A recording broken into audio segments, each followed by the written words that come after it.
Alright everybody, welcome back to another Xvault gaming video. Xvault here, and yes, today is your second dose of your weekly salty batch files. And boy oh boy, do we have more delusion. They keep deflecting, the shills will be shilling, that's what they do, and that's what we're going to go over here. So, without further ado, let's go ahead and jump to it.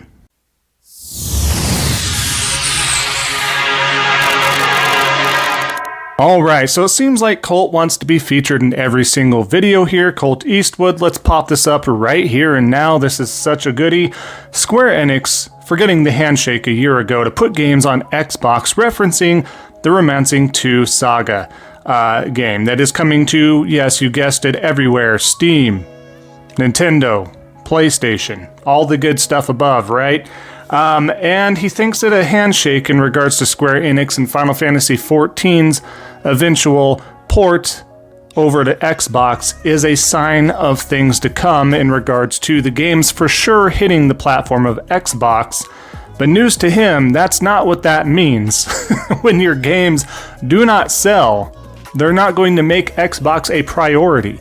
Game Pass has hindered that completely. You absolute moron. Simple as that. I don't understand. Games as a service or a way to monetize, money is going to be the lucrative portion to entice publishers to go to Xbox. If there's not that lucrative money to be had, if Game Pass is going to damage it, if it's relying strictly on game sales, guess what? It's not going to happen. Newsflash, I don't know why you keep trying to tell everybody that, but more on that in a little bit here. Let's move on from that bullcrap there. What I do love here is we got a little bit of a internal civil war on the Xbox community here as far as the shills trying to outshill one another. Every time I do try to respect Riskit, he comes back, by the way, and says something stupid. But I digress. Let's look at this here. Kareem, a true Xbox fan, wouldn't tell a fellow fan to go to PlayStation. You sure? I'm fine with Xbox, PC, and Switch, which I still find so odd that you would have an Xbox and a PC. They're one and the same, where the PC you get to do more with it. If you already have a PC, I don't understand why you have an Xbox. You can hook your desktop, your laptop, your Steam Deck, your ROG Ally. You can hook everything to any sort of monitor or TV screen, make it make sense. Only the shills are making this a priority for them, but nonetheless, risk it. You're not a fan, you're a grifter. Takes one to know one, buddy, but you are right. Lying to the Xbox fans, again, something you do, but here in that statement, you're right. When calling him out, you just have to look in the mirror. The sooner X, Facebook, YouTube, etc. starts banning boosters like you, the better. You're a fake, plain and simple. Absolutely right. 100%. Now risk it. Why don't you do this more often? And unfortunately, not too long after this post, you make up lies. You post things as well. You're no better than Kareem. I appreciate you calling out Kareem, not because he's just a grifter and Xbox guy. I don't care. If Kareem wasn't doing that, we all know who he is. We all know who you are. You continue to pull the same shit that Kareem does. Pot, meet kettle. Do we see a difference here? No, we do not. That's the delusion. That is the absurdity of it all. I think that's so odd, but I don't know. Like, they have it, it's on the tip of their tongue. They're like, hey, maybe I shouldn't do this sort of stuff as well. They continue to do it, but hey, at least they called him out. I appreciate the little civil war aspect here and thought you all would too, but let's move back over to Colt like I said we would. Now, he even says, get an Xbox or PC. Xbox players can absolutely continue to expect many games to launch as exclusives. Keyword, launch as exclusives, like no duh. PlayStation fans hoping Xbox will remedy the game's deficit and finally provide them with variety and long-lasting content will just have to keep waiting. Yes, because the PlayStation fan base have been so starved like the Xbox community when they had an entire year or more of not having a first-party game. Their launch lineup for the Xbox Series generation was not anything to be had. It was a drought. It was a Sahara. It was a desert. Name it what you want. That's how bad it was. Continue on. Why do we live in this delusional world where they feel PlayStation, who's doing extremely well, is not having any content. Between Helldivers, Rise of the Ronin, Stellar Blade, Final Fantasy VII Rebirth, I can go on and on and on, like I said, and that's just games this year. This isn't even the previous year. We're getting Astrobot later. We've had Spider-Man 2, which was one of the best superhero games of all time, right up there with the Batman Arkham series. I don't understand what they're reaching for. They try to talk, they try to shill, they try to affect the casuals out there. That's what they try to do. That's why I enjoy this channel. That's why I try to at least have some sort of an outlet, right? Here we are. Again, shilling, and this is coming from the great WindowsCentral.com, written by probably, you guessed it, Jez, the shill himself, who claims to not be a journalist. But let's continue on here. Now, Paris, I really don't have any problem with Paris as an individual. I just think he has a lot of horrible takes, and he still has some horrible takes. And as you can see here, if you can play a game today, why be stressed about where it might show up tomorrow? It's always the Kumbaya act right now with Paris, and I just don't agree with that. Why be stressed about where it might show up tomorrow? Because you're investing into an ecosystem. You're spending your time and your money into an ecosystem. So if you have another game that is showing up elsewhere and giving you less value to your ecosystem, that leads you to take a step back and realize, what's the best ecosystem for you? Is it PC? If it is going there within a short amount of time, your backlog is huge. Are you going to PC? Are you going to stay with Nintendo Switch because of the portability aspect and the games they offer? You know? Or are you staying with Xbox, where your games are eventually going to PlayStation anyways? PlayStation has amazing content and amazing games, first party, this, that, and the other. And as you can see, as of late, a lot of third-party publishers are missing and skipping out on the Xbox hardware ecosystem in general. There's a lot. There's a big old bowl. There's a crock pot, if you will, that gives you a decision to make. Is that not clear to a lot of folks like him out there? You have a decision to make. It does affect you as a consumer. All brand loyalty aside, all corporate shilling aside, every individual out there that is a gamer or even a casual gamer has a decision to make. If they need to educate themselves, they do have other outlets that they can help educate themselves as well, for sure. You have content creators, this, that, and the other. But you do have a decision to make. This is not a kumbaya act. It does, in fact, matter. You're saying this because you're referring to the Xbox ecosystem. I know it, you know it, everybody around you knows this. I don't know who you're trying to fool. I just think that's insane to me. They gloss it over, but let's continue on here. All right, and so new legal here. This individual who's very disturbed here posts, of course, Sea of Thieves lost 58% of its PS5 player base in a single month. A bunch of eye-looking emojis with a thinking emoji. So a lot of PlayStation players, including myself, by the way, who did buy it, realized it was a crap game. It was boring. There was nothing there. There's a lot of folks that do enjoy the game still, a few, right? But continue to see more player bases being gone off of this game. Everybody wanted to get it because they didn't have the platform to play it on. It happened to show up.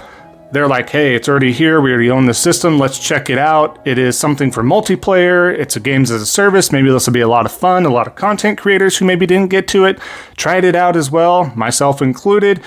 Like I said, it means it's just not a good game, dude. It's not sustainable. It's not fun. It's not going to keep the attention of those that did spend more than 10 hours into the game and realize it's pretty bland overall. This is not the W. This is a reflection back at the Xbox ecosystem and the games that they do provide. But whatever. Let's keep going here. All right, let's. I hate even featuring Beast of Truth here, but it is what it is. We have to post it. So stupid. Peep Game. Yes, all caps, at Xbox Showcase completely obliterated PlayStation. There is no console wars. Xbox is king.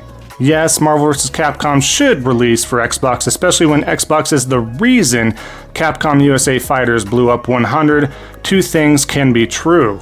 So, yes, the only thing true out of this statement, out of this post, is that the Xbox Showcase was better than PlayStation's State of Play, which was not a showcase. And I'm not trying to downplay it. I get it. I think PlayStation should have shown more. They should have had a better showcase at the beginning. I know they are rumored to have something in September. But that being said, you always want something to hype yourself up for the summertime. So that part I agree that PlayStation does need, in fact, to do better there. We'll see what happens this September. However, aside from that, I don't think it's an obliteration. There's still a lot of great stuff to be had there. But saying that Marvel vs. Capcom should release on Xbox is because of the reason why Fighters blew up is insanity. Insanity. Marvel vs. Capcom 2 was on PS2. Street Fighter 2 was actually on the Super Nintendo after the arcades. Same with the Mortal Kombat series. Those blew up on home consoles first. It continued to get better and better and better. Dreamcast was actually synonymous with the best gameplay and the best performance when it comes to Marvel vs. Capcom 2, Soul Calibur, and you name it. Xbox had literally nothing to do with why the fighting scene blew up. Next to no reason at all. So that is completely false. These guys just pull in their delusion. Sorry, it's not coming to your system. I think that's a huge blow. Like I mentioned in the last video, I think it's a huge blow that Marvel vs. Capcom fighting collection is not coming to Xbox. I'm a huge fan of that stuff. Personally, I'd be very upset if I was playing primarily on Xbox and didn't have the other platforms, but let's keep going from that liar here. Let's fit one more in here because I do have a video. I want to do more, but oh, I don't know which one to choose, folks. Let's do a flip of the coin. I might save the other two for later. Let's do this one. I think this is interesting, and I think this is an Xbox fanboy point of view here. But Khalif here, take a look at this. I wanted to post this because this has some really good receipts. Khalif, controversial gaming take. I would love to see both Xbox and PlayStation sunset achievements and trophies. Now, as you can see on these receipts, he was capping for Dusk Falls. He was. And as you can see via his achievement system there, we got a 0 out of 1,000. And then we're talking about Pentiment. Pentiment is such a cool game. Happy it is out in the world. Thanks. And the entire Obsidian team. Really excited to jump into Pentiment soon. Shout out to Obsidian. Again, we have a 0 out of 1,000 achievement score. Now, achievements and trophies seem to be kind of divided upon other individuals. Most individuals like them regardless of how loud others are on this aspect. Now, a lot of folks, why do we not like trophies and achievements, folks?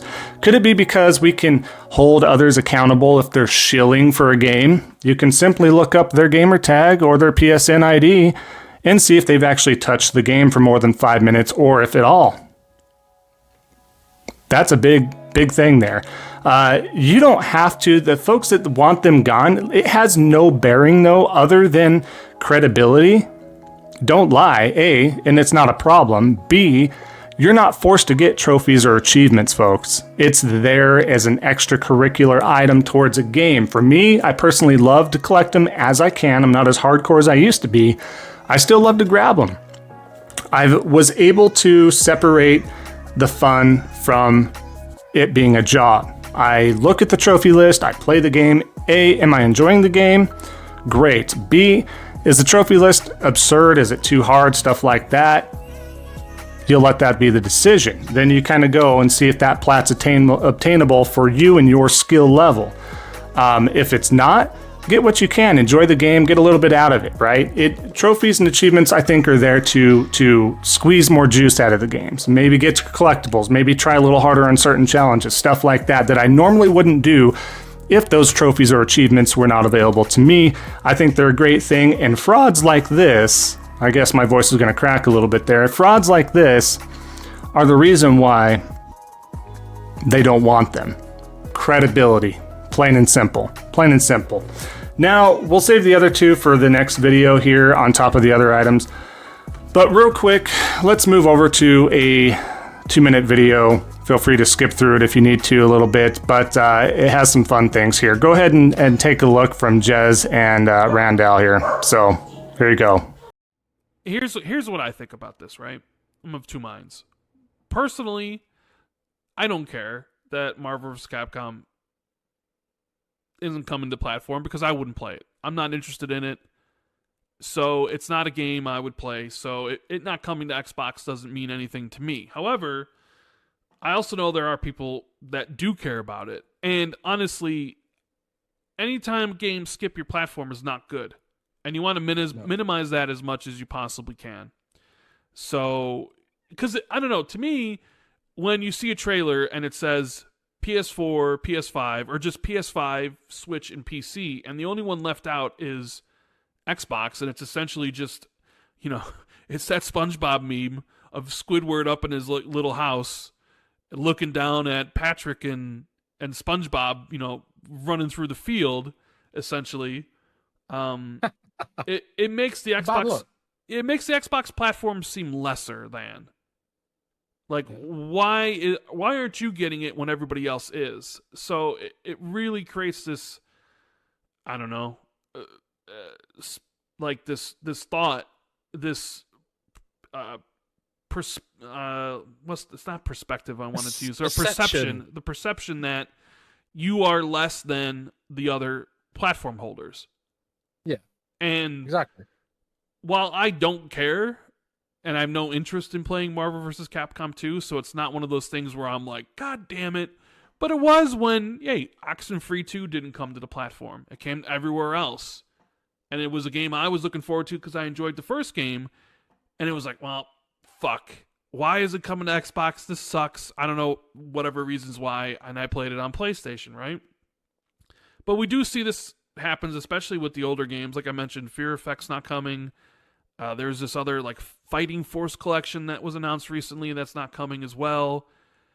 And it does make you just being like, this isn't a good look for the platform where games skip, for whatever reason. If it was just, it's a Switch only and PC, you'd be like, all right, fine. They just wanted to target the Switch. All right, so like I was saying, right here, they try to deflect, right? Marvel vs. Capcom and such like that, it's not for me. I don't care. Yes, you do care. That's why you're commenting on it. You care. If you don't, you wouldn't say that. You'd be like, hey, games in general shouldn't be skipping the Xbox platform. And then he goes and talks about Fighting Force collection, which is just 2 games, and upset that that's not coming over as well. And referencing the meme from SpongeBob, Squidward, all that stuff. What Fighting Force was synonymous with PlayStation, first of all. Again, I don't know. You want to talk about port begging. This is the definition of port begging, wishing things weren't skipping. It is a bad look. You're 100% right. This isn't the first time. This is not going to be the last time. But to also sit there and say that you don't care, not for you, you never cared for him, bull crap. I very rarely have ever come across anybody in my life that does not like the Marvel vs. Capcom series, the X-Men, Children of the Atom, X-Men vs. Street Fighter series. In that vein, there are going to be some out there. Maybe it truly isn't for him. I'm not going to sit there and assume that it is, but I'm saying it's not looking too good as far as you being truthful about the matter because of everything that you posted and talked about before, and this being another instance. But I do think that's hilarious in a way because it's just like, look, how many more times are we going to have these instances and you realize that your platform is not the one that has everything you might be looking for, that is not synonymous with what the content is that you're looking for. How many times are you going to sweep it under the rug and hope for the best and be like, it's fine over here, guys, it's okay, it's all right. So that being said, we'll just end that there. Make of it what you will, of course. Just want to share that. Thank you again, everybody, for sticking around for the entirety of the video. Definitely leave a like, comment down below. Would love to hear from you. Those 2 things do help out the algorithm. And of course, if you haven't already, certainly consider subscribing. That does help out a small content creator like myself. We are ever so close to that 2,000 subscriber goal. At this time, recording 1,870 subscribers. You guys are phenomenal. I love it. I appreciate doing this, and hopefully you guys continue to do so as well. Enjoy the rest of your day, everybody, and just remember, don't be a salty batch, and we'll see y'all next time on the next Xvault Gaming video, and until then, take care.